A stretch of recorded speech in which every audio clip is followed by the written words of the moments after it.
السلام علیکم ناظرین،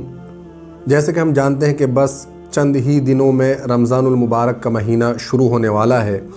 دوستو، اللہ تعالیٰ نے یہ ہمارے اوپر احسان اور اس نے کرم کیا کہ اس نے ایک بار پھر ہمیں زندگی میں یہ موقع دوبارہ عنایت فرمایا اور یہ مقدس مہینہ ہمیں ایک بار زندگی میں دوبارہ سے اس نے عطا کیا۔ آپ اگر اسلام کے اندر غور کریں تو اللہ تعالیٰ نے جتنے بھی احکامات اور شریعت اور واجبات اور فرائض اور جو ذمہ داریاں ہمارے اوپر ڈالی ہیں، ان تمام کے اندر آپ توازن پائیں گے، ایک بیلنس پائیں گے، ایک سنتولن پائیں گے۔ یعنی اللہ تبارک و تعالیٰ نے جب ہمیں پیدا کیا، انسان کی تخلیق کی، بشر کو بنایا، تو ظاہر سی بات ہے وہ خوب اچھی طریقے سے جانتا ہے کہ یہ بندہ، اس بشر کو، اس اپنے بندے کو میں کتنی ذمہ داری دے سکتا ہوں جو یہ برداشت اور اٹھا سکتا ہے، برداشت کر سکتا ہے اور آسانی سے اس ذمہ داری کو نبھا سکتا ہے۔ اسی کو اللہ تبارک و تعالیٰ نے خود قرآن مجید کے اندر بھی فرما دیا، لا یکلف اللہ نفسا الا وسعها، کہ ہم نے انسان کو صرف اتنا ہی مکلف بنایا ہے، اتنی ہی ذمہ داری اس کے اوپر ڈالی ہے جس کو بآسانی وہ کر سکتا ہو۔ تو آپ جو بھی بنیادی اسلام کے ارکان ہیں، آپ اگر ان پر غور کریں تو آپ کو یہ چیز بالکل واضح ہو جائے گی، آپ کے سامنے صاف ترین طور پر یہ چیز آپ کے سامنے آ جائے گی کہ ان کے اندر ایک بیلنس ہے اور ایک توازن ہے، ایک سنتولن ہے۔ اور چونکہ اللہ تبارک و تعالی نے اس دین کو فطرت دین بنایا ہے، یعنی جو انسان بآسانی اس پر عمل کر سکتا ہے، کوئی مشکل کام نہیں ہے۔ چاہے وہ آپ نماز کو لے لیجئے کہ ہم نماز کے اندر 5 وقت کی نمازیں پڑھتے ہیں، تو نماز کے اندر جو اوقات ہیں، جو ان کی رکعات ہیں، جتنے وقت ہمارا ان کے اندر لگتا ہے، وہ بآسانی کوئی بھی انسان ادا کر سکتا ہے۔ کوئی مشکل کام نہیں ہے کہ گھنٹوں کا کوئی کام ہو یا دن بھر ہمیں عبادت کرنی ہے تو بآسانی ہم 5 وقت کی نمازیں اپنے اوقات کے حساب سے ادا کر سکتے ہیں۔ اسی طریقے سے دوسری بدنی عبادت جو کہ روزہ ہے، جو آنے والا ہے، اس کے بارے میں ہم غور کریں تو بآسانی کوئی بھی انسان صبح سے شام تک بھوکا رہ سکتا ہے۔ اس کے علاوہ جو 2 عبادتیں بچتی ہیں، زکوٰۃ اور حج، تو اس کے اندر بھی آپ دیکھیں کہ توازن ہے کہ اسی انسان پر اللہ تعالیٰ نے ان کو فرض کیا ہے جو مالی اعتبار سے وہ حق رکھتا ہے، اس پر فرض ہیں۔ زکوٰۃ جس انسان پر فرض ہے وہی ادا کرے گا، اور وہ صرف اپنی سیونگ سے ادا کرے گا، انکم پر کوئی زکوٰۃ نہیں ہے، اس پر سال گزرنا ضروری ہے۔ اسی طریقے سے حج وہی شخص کرے گا جو بآسانی حج کا سفر کر سکتا ہو۔ تو اب چونکہ رمضان ہے اور یہ بدنی عبادت ہے، 2 عبادتیں بدنی ہیں، جیسے کہ ہم جانتے ہیں کہ نماز اور دوسرا روزہ، یہ 2 بدنی عبادت ہے۔ نماز ہم ہر دن 5 مرتبہ پڑھتے ہیں، لیکن سال کے اندر ایک مرتبہ رمضان کا مہینہ آتا ہے تو اس میں ہم بدنی عبادت کرتے ہیں روزہ رکھ کر۔ تو اللہ تبارک و تعالی فرماتا ہے کہ ہم نے تم پر روزے فرض کر دیے، جیسے کہ ہم نے تم سے پہلی قوموں پر روزے فرض کیا تاکہ تم متقی بن جاؤ۔ تو اللہ تبارک و تعالی نے ہماری پرہیزگاری کے لیے اس مہینے کو ہم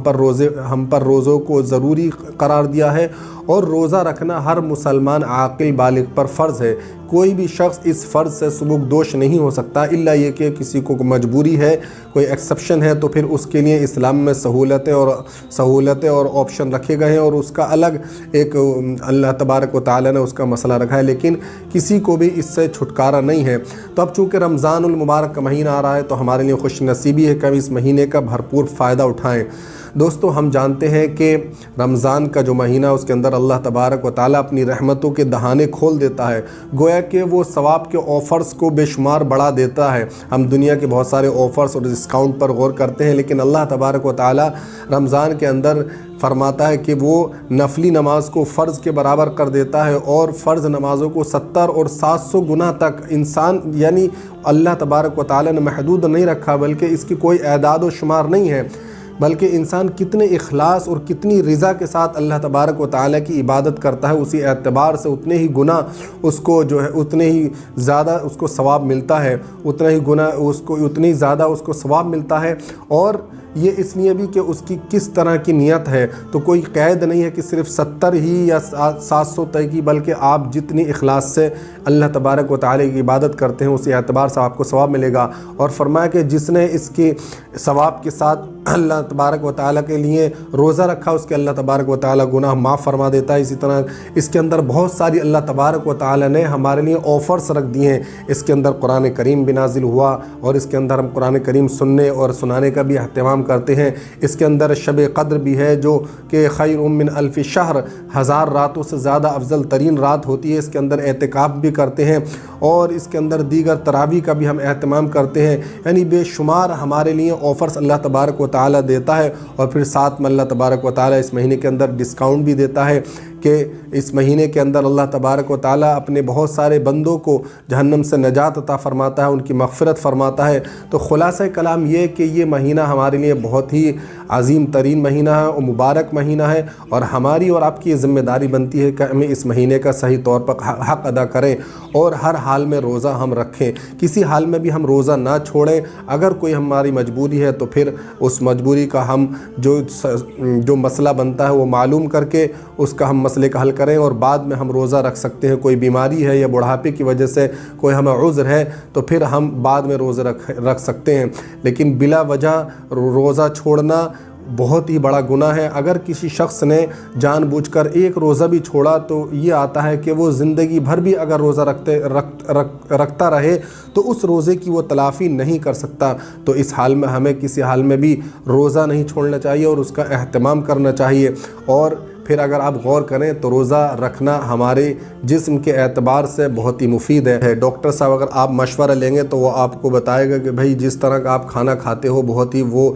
آپ کے معدے کو خراب کر رہا ہے، اور آپ کے لیے معدے کو آرام دینا، بھوکا رہنا آپ کے لیے صحت کے اعتبار سے ہر اعتبار سے مفید ہے، آپ کو جسمانی صحت ضرور حاصل ہوگی۔ تو اس اعتبار سے بھی ہم یہ خیال رکھیں کہ روزہ رکھنا ہمارے جسم کے اعتبار سے بھی مفید ہے، اور ساتھ ہی اللہ کے رسول صلی اللہ علیہ وسلم نے یہ بھی ارشاد فرمایا کہ جو روزہ رکھے اور وہ گناہوں سے نہ بچے، جھوٹ بولنا نہ چھوڑے، تو پھر اللہ تبارک و تعالیٰ کو اس کے بھوکا اور پیاسا رہنے کی کوئی ضرورت نہیں ہے۔ لیکن ساتھ یہ بھی فرما دیا کہ جو اس کے بندے اس کے اخلاص کے لیے، اس کی رضا کے لیے روزہ رکھتے ہیں تو اللہ تبارک و تعالیٰ فرماتا ہے یوں تو میں بہت ساری عبادتوں کے بدلے خود عطا کرتا ہوں، لیکن روزہ بندہ صرف خاص میرے لیے رکھتا ہے، میری رضا کے لیے رکھتا ہے، تو گویا کہ میں ہی اس کا بدلہ ہوں، یعنی بندے نے گویا کہ مجھ کو ہی پا لیا۔ تو اس مہینے کے اندر ہم ان آفرز سے اور ان ڈسکاؤنٹ سے بھرپور فائدہ اٹھائیں اور اپنی جو ہے نیکیوں کو اپنے دامن کو نیکیوں سے خوب بھریں اور اپنی آخرت کو سنواریں۔ اور اس مہینے کے اندر جو ہمارے اندر کمیاں ہیں اسلامی جانکاری کو لے کر،